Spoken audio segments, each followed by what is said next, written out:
वाला हूँ जो आरपीएफ नई भर्ती 2024 में जो आपका नोटिफिकेशन रिलीज हुआ था, उसमें आपकी जो कांस्टेबल की थी वो आप वीडियो देख सकते हो जाकर। मैंने आपको अपलोड कर दी है यूट्यूब पर, ठीक है ना। जो आपकी आज की वीडियो है वो सब इंस्पेक्टर के ऊपर है।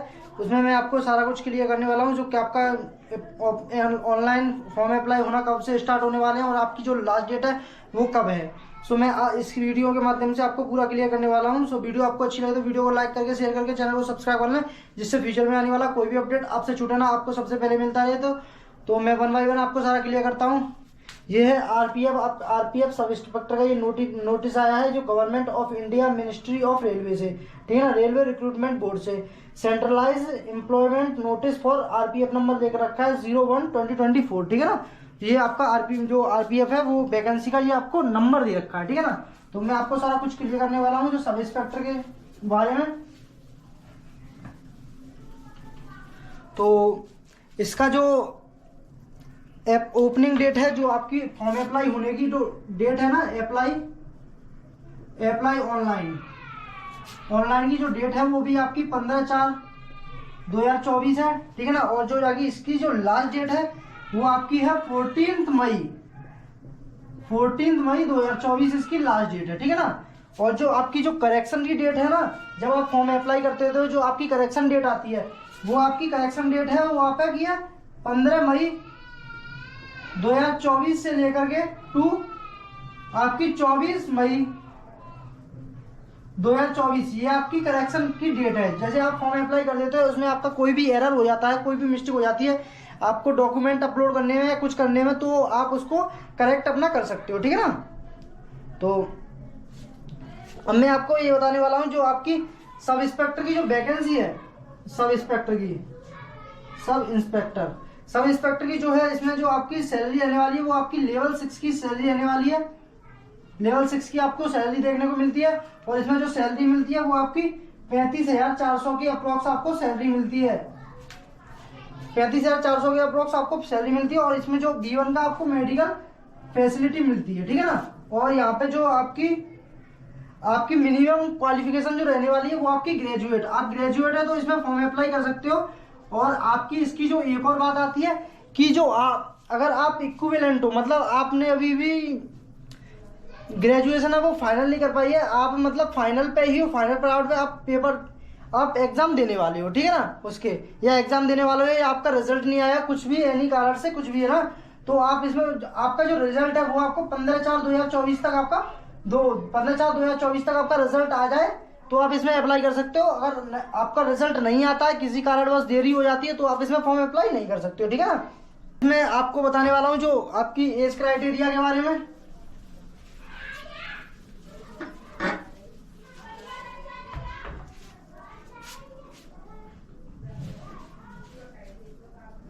इसमें जो आपकी एज लिमिट आज आपकी जो एज है वो आपकी 1 जुलाई से आपकी उम्र की गणना की जाएगी। 1 जुलाई 2024 से आपकी इसमें उम्र की गणना की जाएगी।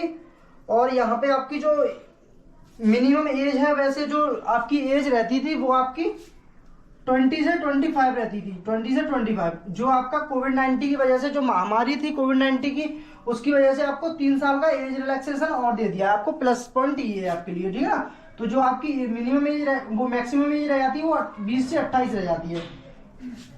20 साल से 28 साल तक आप इसमें अप्लाई कर सकते हो, ठीक है ना। अगर आप UR या EWS कैटेगरी से बिलोंग करते हो तो जो आपकी है वो आपकी 20 से 28 रहने वाली है। और आप अगर OBC से बिलोंग करते हो, OBC से, तो आप 31 साल तक इसमें अप्लाई कर सकते हो। अगर आप SC ST कैंडिडेट हो तो आप इसमें 33 साल तक अप्लाई कर सकते हो, ठीक है ना।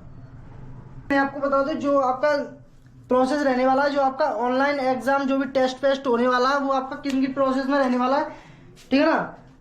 Candidate should apply only through online mode through any official website RRB multiple application by candidate will lead rejection of application department, ठीक है ना।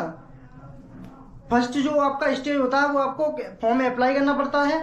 फॉर्म अप्लाई के बाद जो होता है the recruitment process shall be comprise of the following stage, ठीक है ना। और फिर आपका जो फर्स्ट नंबर पे होता है वो आपका कंप्यूटर बेस्ड टेस्ट होता है। इसमें आप देख सकते हो, मैं आपको दिखा दूं, इसमें ये रहा आपका फर्स्ट ऑफ ऑल आपका कंप्यूटर बेस्ड टेस्ट होता है। फिर आपका फिजिकल एफिशिएंसी टेस्ट होता है और फिजिकल मेजरमेंट टेस्ट होता है, ठीक है ना। फिर आपका होता है डॉक्यूमेंट वेरिफिकेशन डी यानी कि डीवी, इसी समय आपका मेडिकल होता है, वो भी आपका उसी समय हो जाता है, ठीक है ना। ये सारा आपका जो है आपका सिलेक्शन प्रोसेस रहता है। जो आपके सिलेक्शन प्रोसेस के बाद अब आता है वो आता है एग्जाम, कंप्यूटर बेस्ड एग्जाम होता है, उसमें क्या कैसे क्या होता है सारा कुछ, ठीक है ना। तो जो आपका कंप्यूटर बेस्ड टेस्ट होता है ना, उसमें आपको 120 आपके क्वेश्चंस देखने को मिलते हैं, 120, और जो इनको करने के लिए आपको 90 मिनट दी जाती है। 90 मिनट में आपको 120 क्वेश्चंस हल करने हैं, ठीक है ना। और जो candidate shall be awarded 1 marks each question, जो आपका एक क्वेश्चन अगर आप सही करते हो तो आपको 1 नंबर दिया जाता है, ठीक है ना। यानी कि 120 क्वेश्चन तो 120 नंबर्स, ठीक है ना। जो आपकी मेरिट है वो 120 नंबर में से ही बनती है, ठीक है ना। और देयर शैल बी मार्किंग 1/3 की आपकी जो होती है वो नेगेटिव मार्किंग रहने वाली है आरबीएफ में, ठीक है ना। नॉर्मलाइजेशन विल बी सेल्फ, जो आपका नॉर्मलाइजेशन है वो आपकी शिफ्ट के अकॉर्डिंग आपको दिया जाता है। जैसे कोई भी हार्ड शिफ्ट है तो हार्ड शिफ्ट के अकॉर्डिंग आपको नॉर्मलाइजेशन दिया जाएगा, अगर आपकी इजी शिफ्ट है तो इजी शिफ्ट के अकॉर्डिंग आपको नॉर्मलाइजेशन दिया जाता है। और यही आपकी minimum pass percentage of eligible, अगर यू आर ईडब्ल्यूएस या ओबीसी कैंडिडेट हो, यू आर या ईडब्ल्यूएस कैंडिडेट, या आप ओबीसी कैंडिडेट हो, या आप एनसीएल कुछ होता होगा, एनसीएल कोई भी कैटेगरी होती होगी, तो आप उसमें आपकी 35% है तो आप इसमें फॉर्म अप्लाई कर सकते हो। यहीं पे आप अगर एससी एसटी कैंडिडेट हो तो आपकी 30% है तो आप इसमें फॉर्म अप्लाई कर सकते हो, ये होता है, ठीक है ना। और जो आपका सिलेबस होता है, सीबीटी टेस्ट जो आपका सिलेबस होता है वो बता रहा हूँ। आपके अर्थमेटिक के 35 क्वेश्चन देखने को मिलते हैं, अर्थमेटिक के, यानी कि ए से डिनोट कर देता हूँ अर्थमेटिक को, आपको 35 क्वेश्चन अर्थमेटिक के देखने को मिलते हैं। और आपको यहाँ पे जनरल इंटेलिजेंस यानी कि रीजनिंग को आज से दर्शा देता हूँ, तो आप 35 क्वेश्चन आपको रीजनिंग के देखने को मिलते हैं। और यही आपका जीके का आपको 50 नंबर देखने को मिलता है। जो आपका सबसे ज्यादा वेटेज देखने को मिलता है वो आपका 50 नंबर जीके का देखने को मिलता है, ठीक है ना। तो यही होता है, इसमें ही सबसे ज्यादा वेटेज होता है। तो आप लोग सबसे ज्यादा आप जीके जीएस की तैयारी कीजिए। जो आपके ये टोटल क्वेश्चन होते हैं, जो आपके तीनों पेपर्स होते हैं ना, उनको मिला के जो आपके बनते हैं वो 120 क्वेश्चंस मिलते हैं, और इनको ही करने को आपको 90 मिनट दी जाती है। टाइमिंग जो होती है 90 मिनट होती है। और अगर आपको जो आपकी सब इंस्पेक्टर की जो वैकेंसी है उनके आपको सिलेबस पूछना है कि किसमें से क्वेश्चंस आते हैं, कौन कौन से टॉपिक हैं उनमें से क्वेश्चन आते हैं, तो आप मुझे कमेंट बॉक्स में कमेंट कर देना। सो मैं आपकी सिलेबस के पे आपकी मैं एक सेपरेट वीडियो बना दूंगा, ठीक है ना। और यहीं पे आपकी जो आपके पीईटी यानी कि फिजिकल एफिशिएंसी टेस्ट की बात करें तो इससे पहले मैं रफ करता हूं, तब आपको बताने वाला हूं। जो आपका पीईटी यानी कि फिजिकल एफिशिएंसी टेस्ट, ठीक है ना। फिजिकल एफिशिएंसी टेस्ट यहाँ पे मैं आपको लिख ले रहा हूँ सब SI यानी कि सब इंस्पेक्टर, समझ जाना आप, ठीक है ना। सब इंस्पेक्टर मेल कैंडिडेट और सब इंस्पेक्टर फीमेल कैंडिडेट।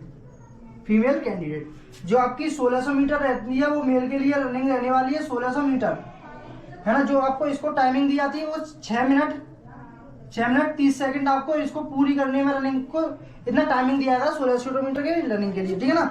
और यहीं पे आपकी long jump and high jump. Long jump आपकी होती है वो आपकी 12 फीट होती है, यानी कि मेल कैंडिडेट के लिए 12 फीट, और जो आपकी हाई जंप होती है मेल के लिए वो आपकी होती है 3 फीट 9 इंच, INCH इंच। यही आप फीमेल के लिए बात कर लें, जो आपकी रनिंग होती है 800 मीटर की फीमेल कैंडिडेट के लिए, और वो आपको टाइमिंग दी जाती है, उनको 4 मिनट का टाइमिंग दी जाती है रनिंग के लिए। और आपकी जो लॉन्ग जंप होती है गर्ल्स की वो आपकी 9 फीट होती है, और यहीं पे आपकी जो हाई जंप होती है वो आपकी 3 फीट होती है गर्ल्स की, ठीक है ना। ये होता है। और यहीं पे अब मैं आपको बता दूं कि आपका जो हाइट मेजरमेंट क्या क्या होता है, कैसे क्या होता है सारा कुछ, ठीक है ना। तो आप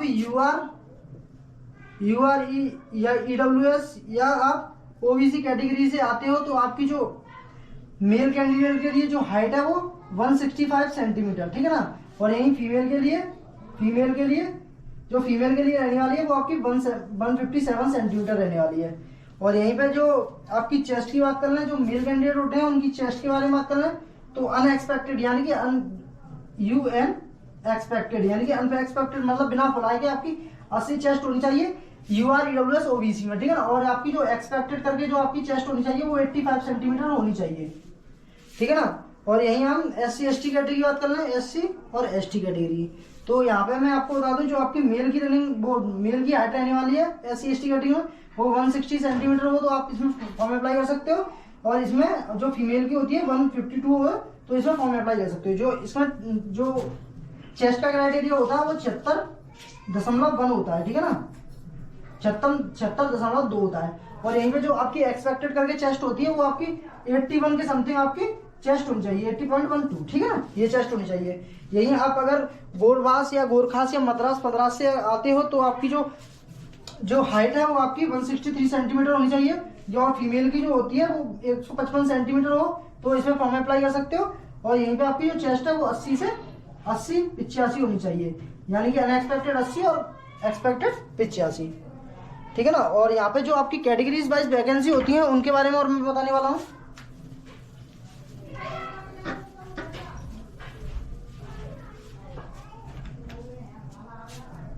वैकेंसी, ठीक है ना, वैकेंसी के बारे में बता दूं जो आपकी यूआर कैटेगरी में है वो उसमें आपकी 157 वैकेंसी है, और SC कैटेगरी में आपकी 57 वैकेंसी है। और यहाँ पे SC कैटेगरी ये रही, ST कैटेगरी ये रही, इसमें आपकी 28 वैकेंसी है। और यहाँ पे OBC कैटेगरी में जो आपकी वैकेंसी है वो 104 वैकेंसी है।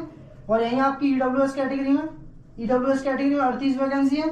और यहाँ पे जो ओवरऑल आपकी जो टोटल पोस्ट है वो आपकी कुछ अप्रॉक्स 384 के समथिंग आपकी पोस्ट है, ठीक है ना, ये आपकी पोस्ट है।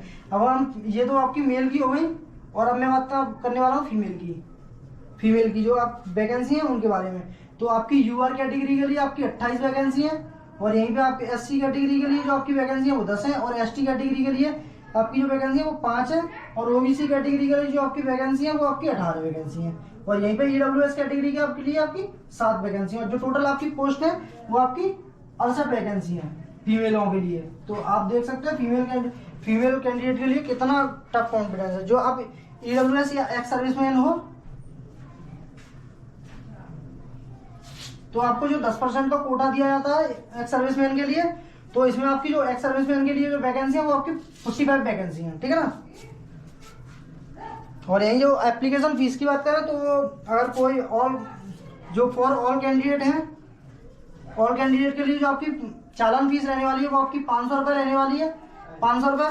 और यहीं आप अगर SC ST कैटेगरी से या एक्स सर्विसमैन या फीमेल कैंडिडेट हो तो आपकी जो आपको पे करना पड़ेगा वो आपको 250 रुपये पे करना पड़ेगा, 250 रुपये, ठीक है ना। जो आपकी फीस है वो आपकी रिफंडेबल फीस है। अगर आप एग्जाम में अपीयर होते हो तो आपकी जो फीस है वो अगर आप फॉर ऑल कैंडिडेट यानी कि OBC या UR कैटेगरी EWS कैटेगरी से आते हो तो आपकी जो रिफंडेबल फीस होती है वो आपकी 400 रुपये रिफंडेबल फीस होती है।